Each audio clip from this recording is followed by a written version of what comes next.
I'm going to call to order the November 6th Transportation Technical Committee meeting.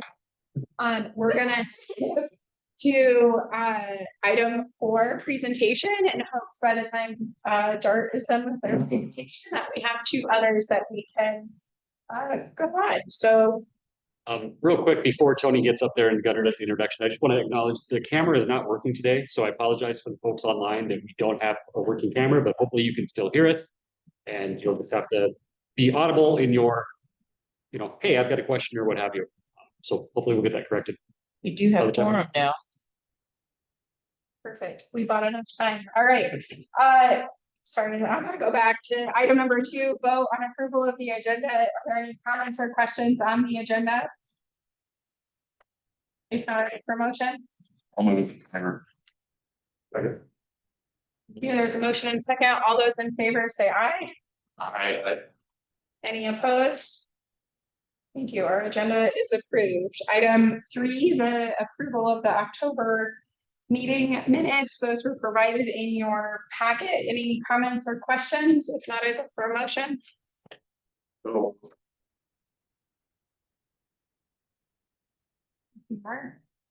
All those in favor say aye. aye. Any opposed?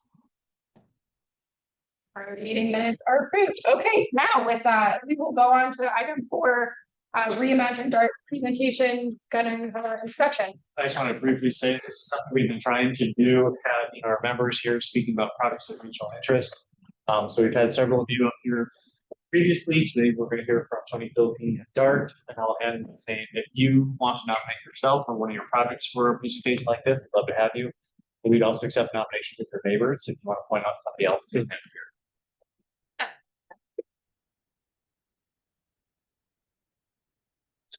Hi, good morning. Again, my name is Tony Philippini. I'm the planning manager at Dart. I just want to give an update. I was here at the beginning of the year to talk about Reimagine Dart, just as a sort of recap. The region really felt this was like the right time to sort of hit the reset on what public transit is in the region. And for the member communities to really kind of review our funding model and then also just our service delivery model. So Dart primarily does fixed route public transportation, but also does paratransit and van pool throughout central Iowa and throughout much of the state, really. And so what we've done over the last 12 months is really kind of reevaluate the Dart Commission of its membership to reevaluate what does membership look like and what does that cost that is sustainable that the region needs. Was to be reevaluated, and then also what does success look like? And so over the years, public transit has looked like a lot of different things. Technology has changed quite a bit. The way we deliver, the way customers want public transit or transportation in general to be different, needed to change with it. And so we had a couple of conversations when I talked last time. I think it was around maybe March or April. It was what should our goals be here? And so the over the summer, the commission, along with public input, really kind of asked the question for the commission themselves: what can the communities afford to spend on public transit in the region? And then also, what should those dollars be achieving? And really, the big question that we had in that conversation was there's sort of 2 ends of the spectrum, recognizing that there's probably somewhere in the middle. But we really asked people: do you prefer that everyone, that we aspire to get as many people with some access to transit, which would be more, that's that coverage idea, or should we really be maximizing where transit is on the places with the highest propensity for ridership? So really just the most useful corridors and put the most service there. And the flip side of that is there's just going to be bigger gaps in areas of the metro that don't have access. And so we did quite a bit of public outreach over the summer. And we heard from almost a majority of folks that higher ridership concept was what was preferred, with about 29 or about 25% covering or favoring the coverage. So 3 out of 4 people really kind of preferred that higher ridership or a mix in between. And so we asked the commission for direction on that. So they gave us 2 really kind of key decisions here. The commission prioritized ridership for the region But they're also recognizing what the mix and the context of our community is very different in different places. So the areas of Ankeny, Altoona, and Clive prioritize coverage. And so it sort of gave us a dual mandate between the two. The other decision that was made was looking at the sustainability of the finances and that the budget that was produced to be sustainable is about 10% less than it currently is. And so we recognized that we needed to design a new system that really focused on ridership with coverage in those three communities, and then also with just a smaller budget overall. And so what we've done is we've prepared a new network really from scratch. This is not sort of tinkering around with what was existing, but starting with a clean slate and starting with these mandates that the commission gave us. The new commission or the new network is going to be a bit different in a few key ways. Because we're focused on ridership, we're putting more buses on fewer routes. So there'll be fewer routes, but they run about every 15 minutes or every 30 minutes, 7 days a week. At that point, this is a 7-day-a-week service. A lot that we've learned, especially post-COVID, a lot of jobs are on weekends that our riders have. So instead of having really a lot of focus of our service on the peak commuting periods on Monday through Friday, it really is a consistent service 7 days a week. Another kind of key item was how can we speed up our buses so we can just sort of do more with less. And so we had a conversation about bus stop spacing, especially downtown in older parts of town. You'll see a bus stop every 1 to 2 blocks. The new spacing that we've come up with is about every 3 to 4. So it's quite a bit of reduction. I think we're going to look at about half as many bus stops in the new network as we currently have today. And all these things are to improve the customer experience. And so what we do have now is a new network that the commission is considering, and we'll have a final consideration in December to adopt this plan. Some of the things to point out here is now we'll have 4 key areas. I'll sort of let me walk through this again one more time. This map is identified by color coding. And so the red lines on the map are the ones that run the most frequently. So these are every 15 minutes. And again, these are 7 days a week. The dark blue are every 30 minutes. And then the light blue is hourly. And so you'll see we do have fewer routes. There's, I believe, 10 of them that are listed here. We have currently, I think, about 27 number of routes. So it's quite a reduction. But we've got 4 areas that really have high frequency. So that's Ingersoll to 42nd Street in downtown. That's University from 6th Avenue to the Windsor Heights Walmart area, as well as East University from 6th to about Hubble. And then also a new route that's going up sort of primarily from MLK from downtown to Polk County River Place and the VA hospital property. The other item to mention is that there are 3 microtransit zones that are introduced here. And so that is the coverage concept that we've developed for the communities of Altoona, Clive, and Ankeny. Just to get that a little bit more, we've been testing a lot of sort of pilots over the last 5 years as it gets to this mobility on demand area. And so this microtransit is really a technology approach of calling the bus when you need it, and then the itinerary to be constantly updating using technology to update based on need.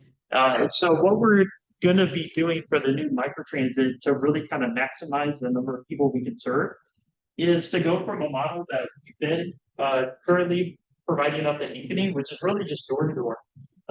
Nothing really too special about it.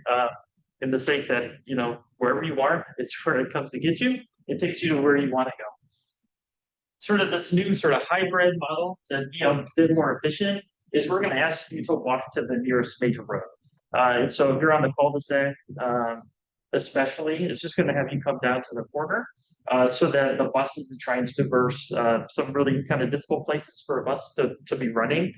We do use a smaller bus for this service, so don't have in your head a big 40-foot bus doing this, but this sort of thing definitely helps out the buses to just be faster and serve more people in the amount of resource that we have. Something else just to point out is that even though we've had a reduction of budget by about 10%, just really kind of refocusing where the service goes, we were still able to get more people within access to transit at all. And so this is looking at our current network that really only 4% of our metro area has access to frequent service. With the new network, it gets up to 11%. And those within 30% is about 36%, whereas today it's about 20.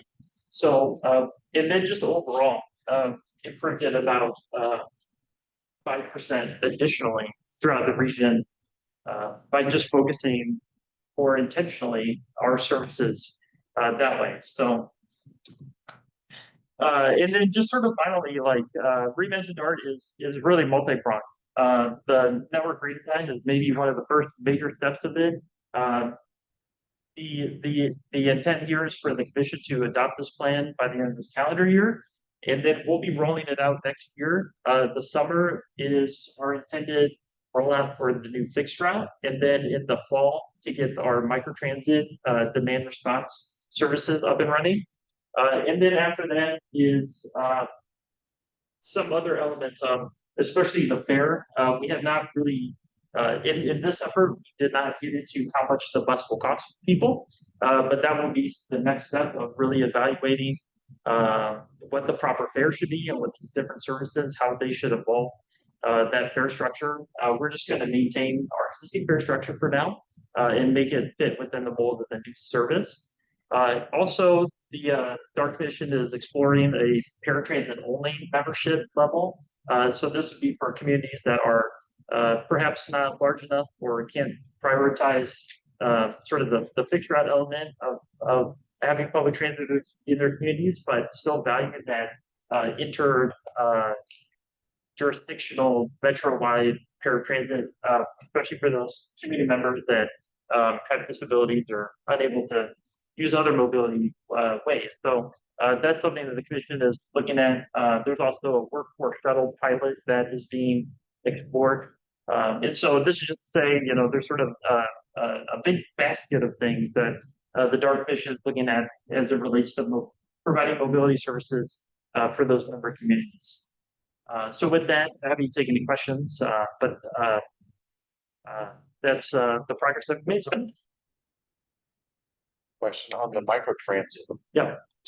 Where do you take people, what they call, you take them anywhere in the metro area or what's it? Yeah, that's a really good question. So the way these zones are only providing trips within the zone. And so each one has sort of strategic connections with the fixed route network. But if you're in this Altoona zone, you can ride within the zone of Altoona.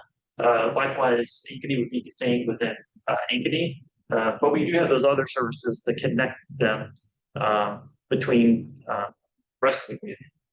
And one other question, talking something about workforce. Have you ever considered working with employers who maybe have a lot of employees that come from, say, like a principal or someone that has a lot of people living in the suburbs, coming downtown to work, where you provide like a shuttle for their employees to get downtown and then charge principal cost for that?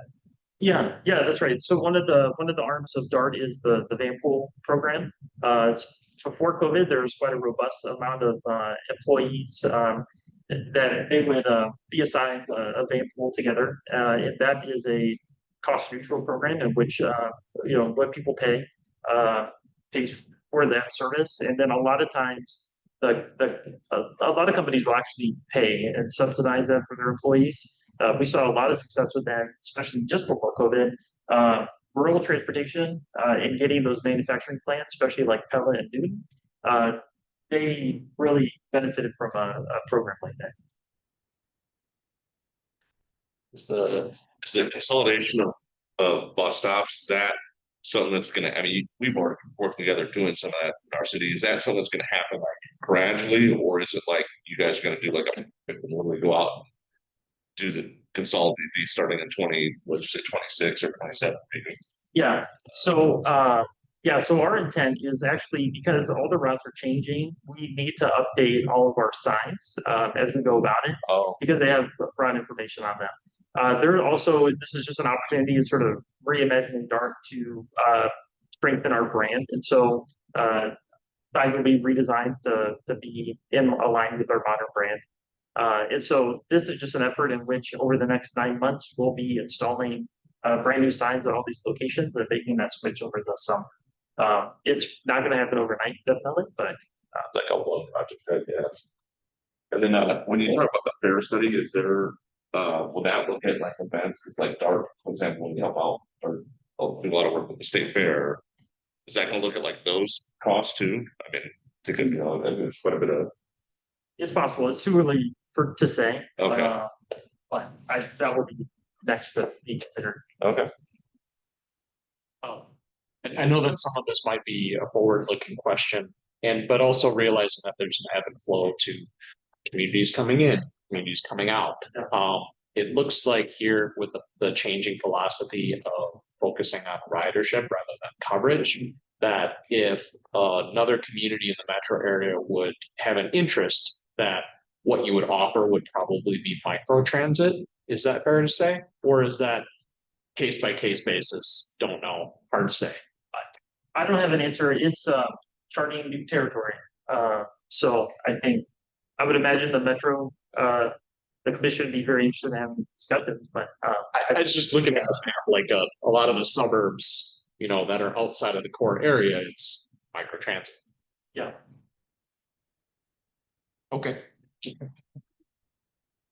But if there was maybe like a big commercial node, maybe then that would be more warranted for adjusting these, right? I mean, adjusting the main route. Yeah, it certainly would make a case for it. A lot of this effort was really getting input from the community members as well as the councils and the Dark Commissioner. So there's a lot of it just sort of responding to what the needs are and what success those communities want to see. So I think it really kind of depends on what those communities value. When you say looking at pushing bus stops 3 blocks apart, Yeah. realistically, that's you're the furthest away from what you'd be a block and a half away, right? If you're in the middle between the two, you'd be a block and a half away. Yeah. That's right. Yeah. 3 blocks sounds worse than really a block and a half, but I see what you're saying. Yeah, to be more technical, so we're looking to have 4 stops per mile. And so right now we have about 7 stops a mile. And so really to sort of speed it up, and also sort of that philosophy of like, you really only need to be within walking distance of 1 bus stop. Today, you get to the main road and you're like, well, I want that one or that one. And then the bus is just sort of stopping every other block. So that's something that a lot of customers actually would value. They see their bus just really slowing down. Any other questions for Tony? We appreciate all of the work that DART has been doing as they have been navigating these challenging times. So thank you, Tony, for your presentation. Next, item 5 is a report and vote on the 2026 meeting dates. Dylan. Thank you. We've got before you the meeting dates for next calendar year. We presented these to you last month, I believe, and asked for any feedback on that. And I don't think we got any feedback from the tech committee. So these haven't changed from what you saw before. Again, we'll note that in July and December, we're showing no meetings, and that would be new for this committee. Those are just traditionally slower times. If something comes up, we can always meet, but that's kind of the new wrinkle for this whole schedule for next year. If there's any questions, happy to take them. Otherwise, ask for your approval. Dylan, are there comments or questions on the meeting schedule? If not, I'd look for a motion. For approval of dates. Okay, is there a second? Second. Heroes, all those in favor, say aye. Any opposed? Meeting dates are approved. Item 6, report and vote on the federal fiscal year 26-29 transportation improvement program amendments. Addison. Good morning, everybody. For you today, a few tip amendments that will be coming to our policy board later this month. Fairly minor. This first one here for the city of Des Moines, their Central Place Levy Trail Phase 2 project.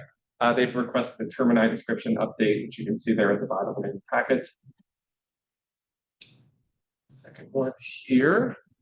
Polk County, this is their Bridge 1271 replacement project. The termini description had pointed to a different bridge up there in northeastern Polk County, so this is just directing the termini description to the correct location there on Northeast 158th Avenue. And last but not least, the Iowa DOT had reached out with a STIP amendment. Their project, a I-80 westbound ramp project, which would have led in December, had an updated cost estimate that came to them, and so that letting date would be moving to January or February to accommodate the cost increases here. Happy to take any questions on these. Otherwise, they're for you for your approval. Any comments or questions for Addison? I'd look for a motion. Sure, I have a question on Yeah. the increase in federal allowance.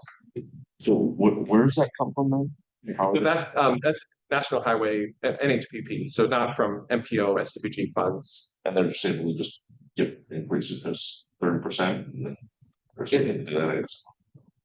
I'm not sure exactly what the increase comes out to percentage wise. Just if there is an increase up to 30%, then it needs to go through our committee's work.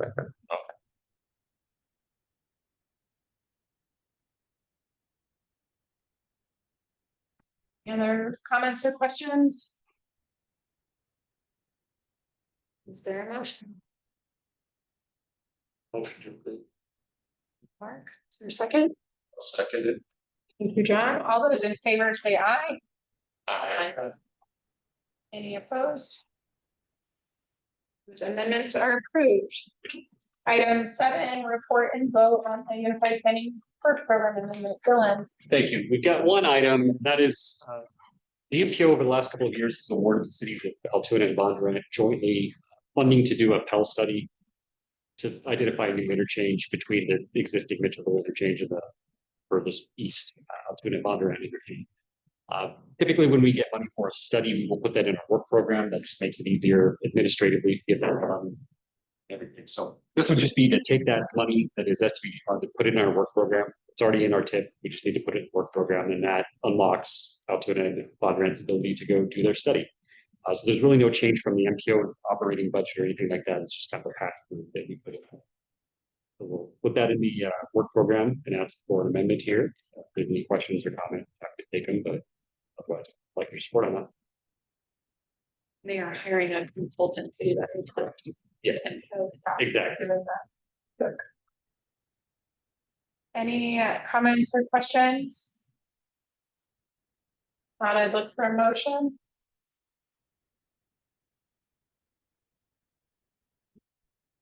Second. Thank you. All those in favor say aye. Any opposed? Passes. Thank you. Item 8, a report on the mobilizing tomorrow revisions. Marcus. Thank you. A few months ago, I brought forward the need for revisions due to the CSAP. We made those revisions. They're highlighted here. They're pretty minor. We updated the performance targets for safety. One of the tables, revised a couple of other tables for formatting. They're minor things. And then in the appendix I section 13.4 is actually where we list changes to the LRTP, but we only had it set up for amendments. So I went ahead and made a change to also include revisions. So all this is also going to be listed there. This is mostly just to inform you that we'll be finalizing the documentation here and putting it on actually. Any questions on this? Thank you, Marcus. Moving on to the mobilizing tomorrow goal for performance measures. Thank you. So we mentioned that this year, this fiscal year, we're going to talk about our goals and performance measures quarterly. So right now we're going to talk about goal 4, and we hope to pair this with our PM1 goal, which is also safety related, that we have to report to DOT to the federal highway.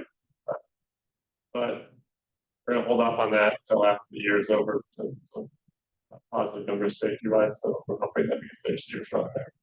Anyway, Goal 4 is shown for you. There are 4 general performance measures: safety, transit ridership, housing and transportation affordability, and then access to necessities. For safety, here's what it looks like. You can see we've updated the 2050 numbers to 0. For fatalities, it's the 5-year trend, kind of still sitting level where we were. I mentioned that this year is looking fairly good for fatalities in our region. So hoping that number starts trending downward. And similarly, everything else is kind of where it is there. Number of non-motorized fatalities did jump a little bit. And I think based on what we're seeing this year, I would expect it to kind of maintain where we're at. You will note the 5-year target. If you look at the 5-year target compared to our Vision Zero goals, these are actually more aggressive than our Vision Zero goals would be for 5 years out. We're maintaining these goals for 5 years because it aligns with the LRTP. And when we do our next LRTP revision, we can talk to the process. Do we want to align those with Vision Zero targets, or do we want to keep something more aggressive to track? So those are my comments on. Are you understand that when you say aggressive, is it instead of just going from current to 2050 in a linear, it's more like a sharper. Yep, exactly. So yeah, if we were to take the linear route, it would be like somewhere around 30, I think, for fatalities. So it's slightly more aggressive. And we can always reevaluate.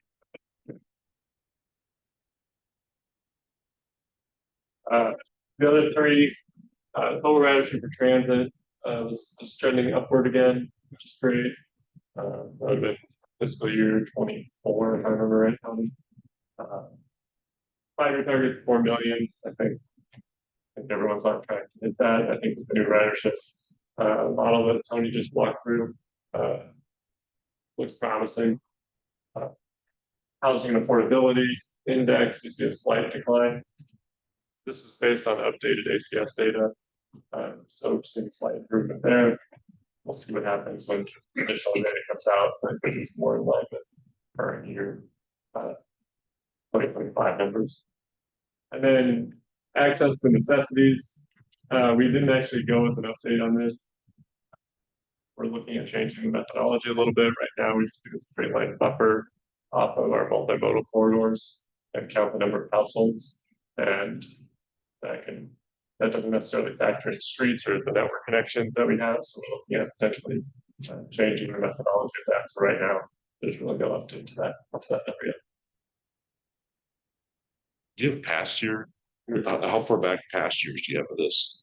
Like, for example, like the ridership, I mean, you probably would have like, what would, years? For ridership, we have probably 10 years, but we should have even beyond that. So we can. Just curious, eventually, if you can see like a whole trend that you're on track. But and of course, COVID in there and comment, but then it bounced back pretty well. So How do those numbers compare to pre-COVID numbers? oh, pre-COVID, I think it's still a little bit low. Yeah, it's maybe 10% lower than what it was. It's not a question to have. If you hit your 5-year target, it basically puts us to 2030. So then 20 years we're hoping for like a 75% increase in ridership. How do we get that? Yeah. Part of it is going to be, potentially intensification of corridors, which would then help modify patterns of mobility for people and potentially increase ridership. I think that the new ridership model is a great first step. We have some preliminary forecast data on the new ridership or the new routes that DART has that are also fairly promising in our travel demand model, showing ridership increases. Again, model increases. So that's pretty promising. So I think that kind of the combination of what DART has been moving towards and more dense corridors along transit routes is probably how we get there, and that kind of with the Guaro plan vision of the corridors and how we make multimodal corridors work. So yeah, it is 2050, almost doubling, pretty aggressive. So I mean, you set these goals for the NPO member organizations. So these are your, like your measurement metrics, like the goal zero, just for example, the ridership. Like, but like if I was to set goals for myself, then I would have like how I'm going to implement those goals. How do you, I mean, this is for your member organizations. How are you as the NPO going to affect ridership, affect goal zero? I mean, as an NPO. Yeah, a lot of that spins back into how we fund projects, right? So for our STB scoring process, we have set aside for each of our categories. And transit usually gets a set aside of money for that. It's kind of a broken way to help with modifying the system, getting new processes, making sure that they're maintaining it. So, Will you also track these goals individually for each member of the organization? like each jurisdiction, Yeah, how they're trending towards meeting these goals. we have certain like ways to do that. So like in safety, we can break it down by each community. And show you what's the fatality rate in your whole county, you know, outside of the. I was just curious because like if you're putting effort and money into certain, I mean, certain members, and then see how that correlates to how those members are tracking towards meeting these overall goals. I was just curious. Yeah, and that's something, especially as we start talking about the active transportation plan, is what are the goals for the region? Yeah, we want to see this or that, but then what can we actually do about it as an MPO versus what can you do about it about jurisdiction? So that's something we're some lends itself better than others to do that. That part that you can do, like if you're giving X number of dollars towards so and so for this effort, then you see like no results or you see great results or whatever. I mean, yeah, that would be interesting to see. Yeah, so that's something we constantly talk about, and you see that, I guess, everything kind of goes from the long range plan and then, or the comprehensive safety action plan, or whatever, and then into our work programs. That kind of sets what we do for the year and where we spend our money, what kind of staff we hire and everything. It kind of just all, goes into a big circle as we go through it. It would be nice for me personally to be able to see how your efforts are correlating to results for the individual organization. Our question though is, I mean, what was tomorrow? Do we need that? Does there need to be an update and the implementation? Kind of like how do we achieve these numbers in that document, as well? Or? Essentially, Okay. I think that right now, our next update to our LRTP is due November 2029. And we've started to lay the groundwork of like what pieces need to fall in line so that we can hit that target. The ATP is part of it. Rate plan, which we'll talk about later, is part of it. Going into what our growth scenario is and strategy for growth in the region and how we look at growth as part of it. Modeling new corridors. That all kind of plays in line. And then the other piece is the multimodal impact study that we're finishing, right? That's being finished up right now. Will give us a lot of valuable data on like what's the benefit of each of these. If we do a project here, what's the benefit of that is for the region? This projects, what's the benefit of those for the region? So I think that we're getting all these pieces lined up for the next LRTP update so that we can have a good conversation about the data that's driving some of the decisions. I'll just we'll come back to this later, but we have a performance survey that we'll talk about. A lot of this stuff would be great feedback. Keep this in mind as we talk about what you want to see from us to help with some of these questions. To pick the data, but just make it past data. The ridership, is that fair ridership? That so we're not getting, because the shuttle that's not including the free shuttles. Be all ridership. Oh, it'll include the shuttle riders too. Yeah. So that would skew the numbers. I mean, if we took away the shuttle. Yeah, we can work together with DART and kind of break it down by type. But typically, what we've done is we have, fixed route, we have paratransit, and we show total. And that's kind of the blocks we have been with everything we did. I just don't. That's an impact toward the dip, right? I mean, that if you took away the shuttle, I mean, I don't know if that. I don't know. I guess how much ridership that was before COVID, but that might have been decent numbers. The state fair is pretty much exact. I mean, we're better than pre-COVID for the state fair, and overall, it's not. I mean, it's not nothing, but it's not like it's probably less than 5%.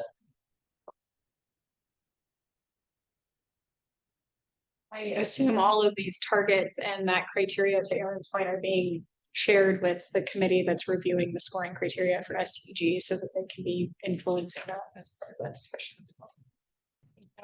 Any other questions on the performance measures? Now we'll go to freight plan update. So it's been a while since we've updated our freight plan. That doesn't mean we haven't done anything at NPO.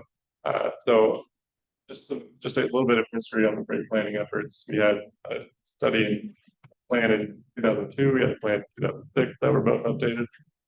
Then we worked on a corridor project that was kind of a two-state corridor study in 2007. And then, of course, kind of transitioned to implementation of the transload facility and going from feasibility study to getting that constructed.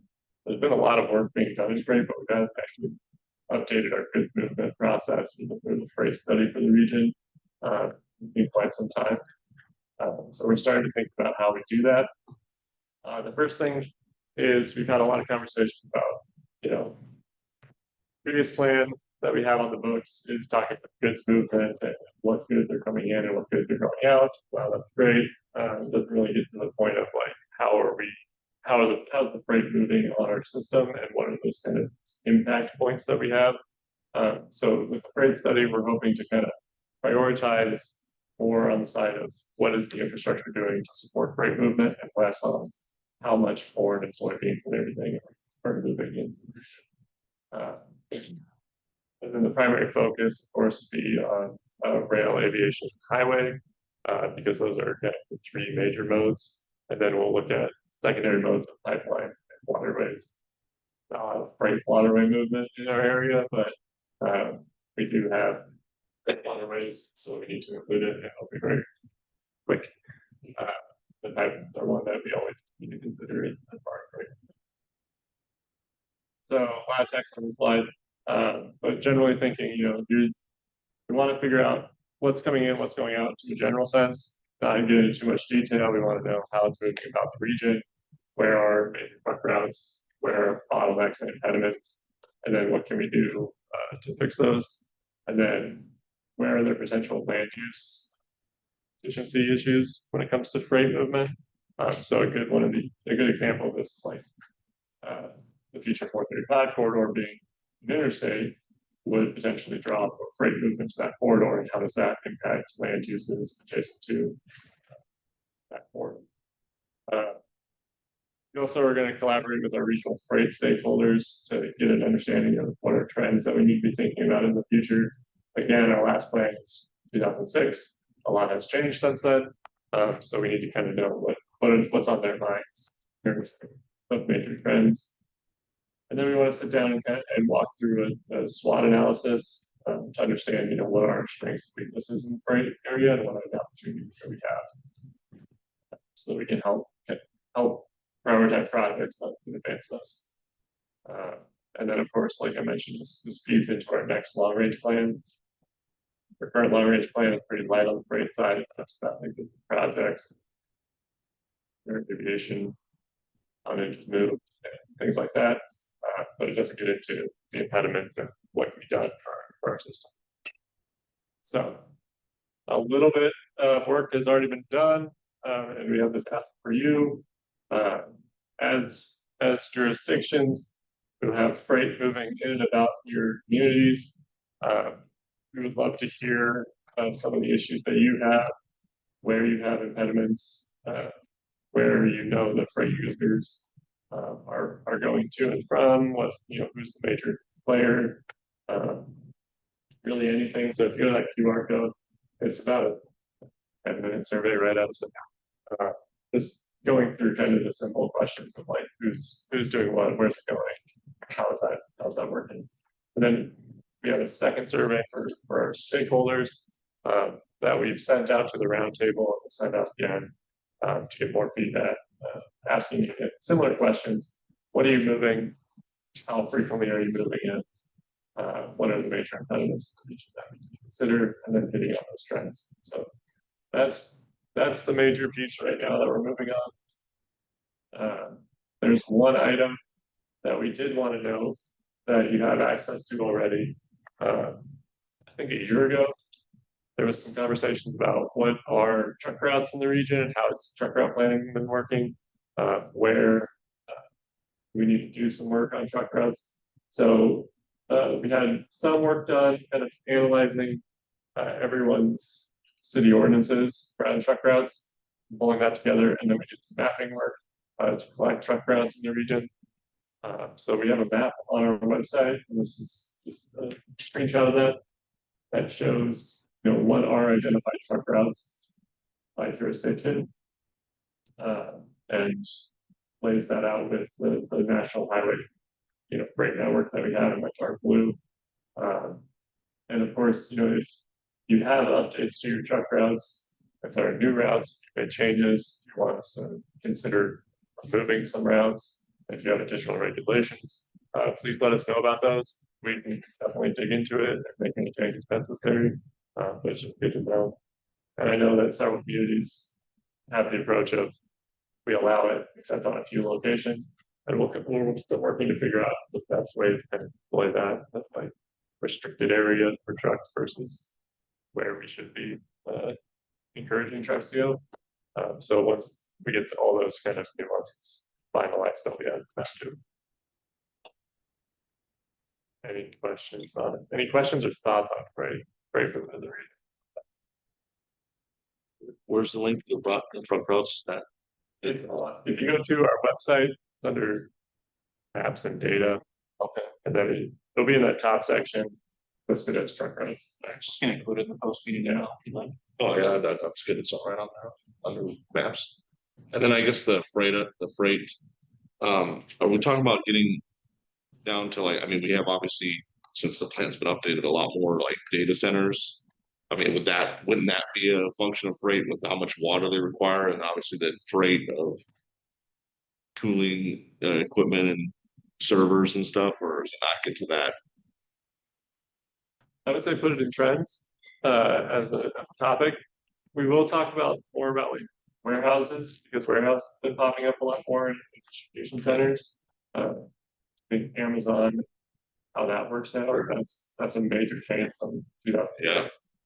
So those types of trends or impacts that have changed between then and now will be factored in.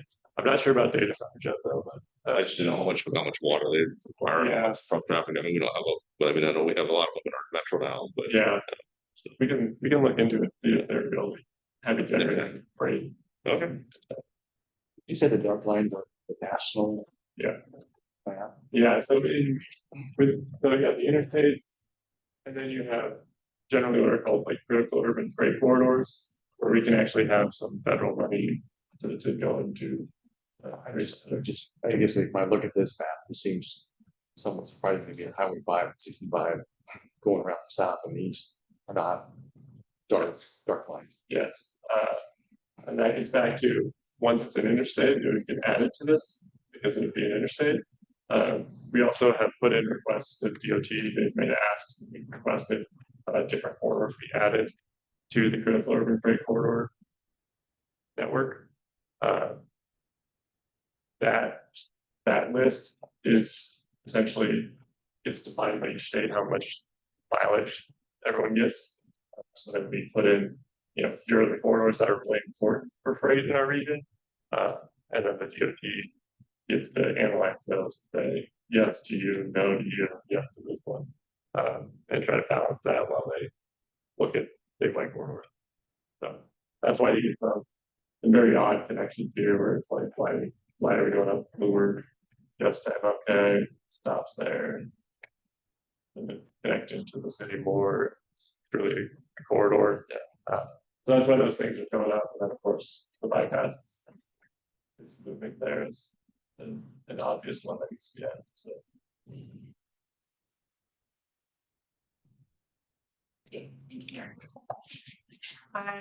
Item 11, report on the active transportation plan update.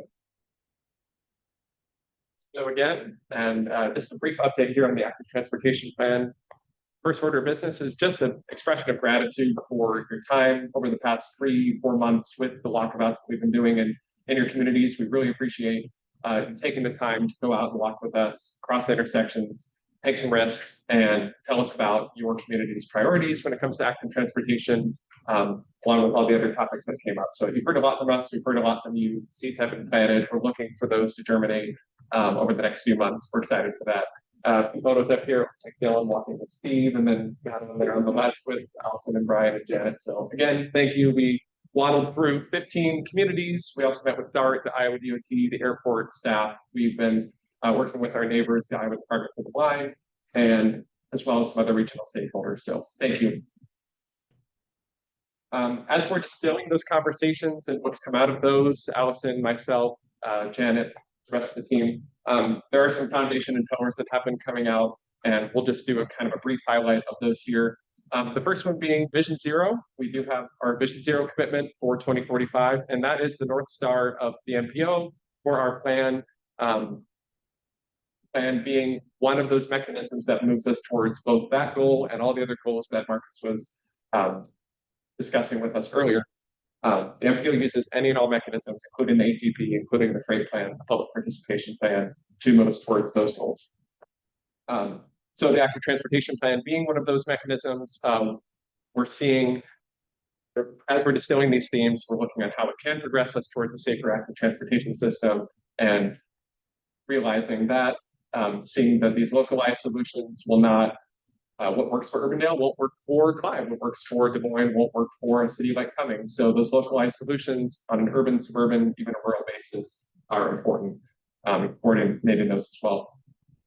One other thing as well is the communities are already acting on walkability. We saw that in many of the, I would say every single one of the walkabouts that we did this summer in different ways. Trails are a highly valued recreational transportation facility, and they're being upgraded. Their communities are very happy about them. So looking to continue enhancing that asset in our region is something that we are distilling out of these conversations. A lot of communities are filling in their sidewalk gaps, they're filling in their trail gaps, and they're incentivizing developers to include those with new development. And a lot of communities are constructing from the ground up these walkable market civic districts. And as we're looking ahead to things like Reimagined Art and other improvements to our transportation system, seeing how those, where those nodes align to the larger active transportation network is a piece of our work moving forward. And so all of that and more is us responding to feedback from this discovery process.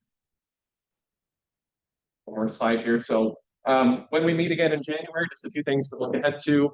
We'll continue our work on the pedestrian and bicycle level stress analysis, which is already in progress, and correlating that with the MPO's rendition of a walk audit toolkit is our work here.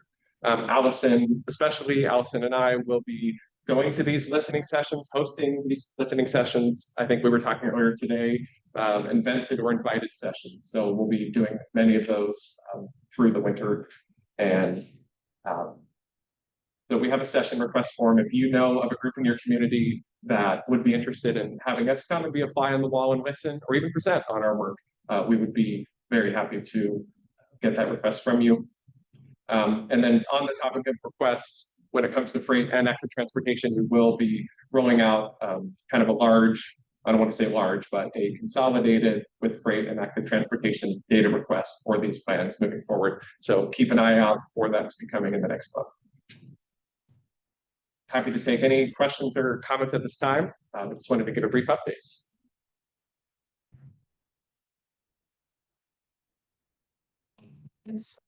Thank you, Addison. Item 12, whatever progress survey. Thanks. I mentioned this a moment ago, but we are getting ready to launch a survey tool. We've done these surveys in the past. It's been a while since we've done it, but really just want to make sure we're understanding how effective are we being and how can we be more effective to you.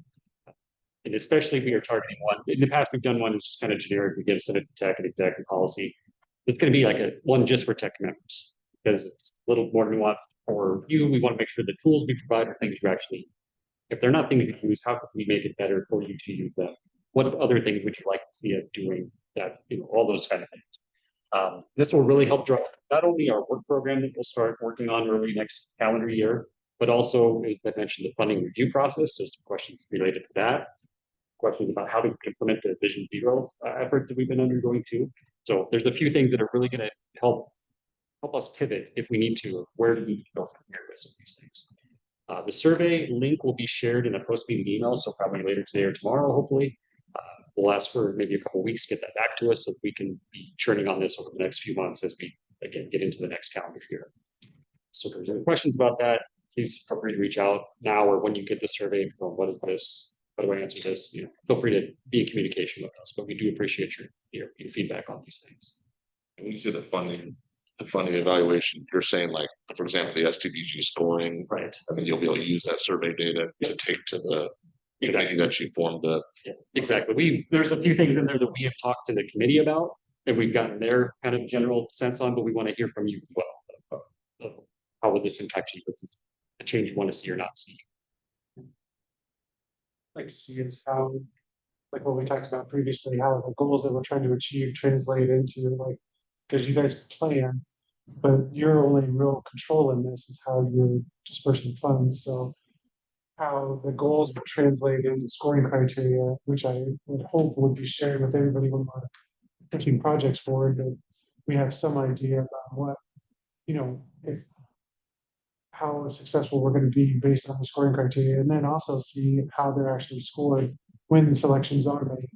Like having transparency and seeing how everything is scored, so that you know we have an idea about what we're doing. And then again, you know, at the end of that, like how is that expenditure of funds? How is that translating to achieving goals? That we need to see. Great, thank you.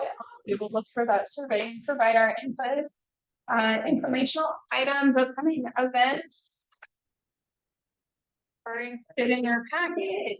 Other action or other items of interest still in? Yeah, we got a couple things here. One, I think we showed you this last time, but the committee work is still ongoing.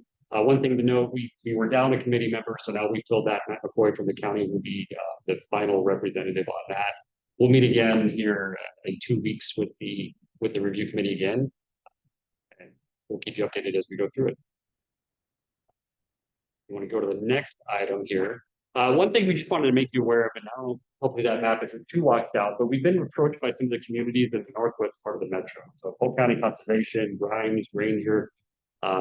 There's some work going on around the Brenton Blue area, and it's kind of highlighted there a little bit in that red box. This is around Xavier Avenue. So as you come south from Granger going towards Grimes, that's going to go right through the Brenton Slough. Right now it's just a gravel road.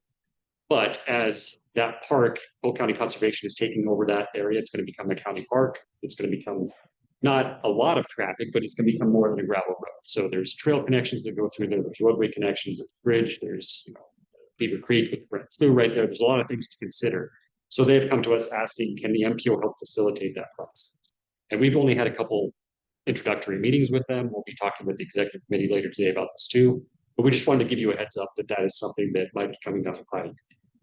Probably not something where the MPO staff is doing the planning work. It'd be a consulting thing, but this would be the MPO would be the one holding that contract. So it's kind of similar to what we've done in future 435, where there's a lot of communities involved. It doesn't make sense for any one of them to do it. So that's where the MPO will eventually step up and do that. Yeah, next steps. We'll come back here. If that's successful, we'll come back with work program amendments, things like that. Just one. I was making this quick, just a brief update. Staff were able to sit in on Winter Heights evening from their bill grant from the last cycle. We got a bit of feedback there on what the next, when the NOFA will be released and what the merit criteria will be. In short, should be released anytime now. They had said late October, early November in that meeting. I want to say early October. So we can anticipate that soon. And they did say that the merit criteria from the last NOFA would be largely unchanged moving forward. So we can take that as well. And that there would be about 1.5 billion available in 2026 for the build program. And that there would be, I think there were a lot of communities noticed that the pot was a lot smaller for the second round in 2025. So they had said that build 2026 round one would be considerably larger than that. Happy to take any questions on that as well, or anyone else that had the build debrief had heard otherwise. A couple of things from me here. If you go to the next one, just a quick staff update. Carl Paxton, who was senior planner, no longer with the MPO. We are bringing on Janet Slavic. You've heard her name mentioned a few times. She's been our intern over the summer, so we're just taking the intern label off and making her full-time here. She's finishing up her master's program, so she'll be kind of doing a little bit of both here for a little bit, but happy to have her and nice to have someone who's familiar with what we've done, and some of you have interacted with her already. So she'll be a great fit for us. Final thing I think is, as we talk about next meeting date, we show on here December. Our intention is that we will cancel the December meeting, just holidays and busy time, or maybe not busy time, however you want to look at it. That's our intention. So unless something really drastic comes up, our hope is that we would cancel that meeting. So I just wanted to make sure, I think we'll still leave it on the calendar, but once we know there's absolutely no agenda items, we will send out cancellation and meet again in January. Great. With that, I will look for adjournment.